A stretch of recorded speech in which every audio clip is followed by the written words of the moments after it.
Want to make your WordPress site more interactive and professional? One simple way is by adding social media icons to your footer. Today, I'll show you the easiest way to do it, step by step. First, log into your WordPress dashboard and head over to Appearance Greater Than Editor.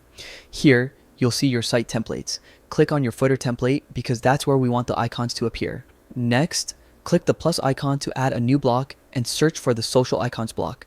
This block is super handy because it has all the popular social networks ready to go, like Facebook, Instagram, Twitter, and LinkedIn. Once the block is added, click on each icon to enter your profile URLs. This ensures that anyone visiting your site can instantly connect with your social media profiles. You can also rearrange the icons or add new networks if needed. After adding your links, make sure to save your changes. That's it. Your footer now looks professional and your visitors can quickly navigate to your social media pages.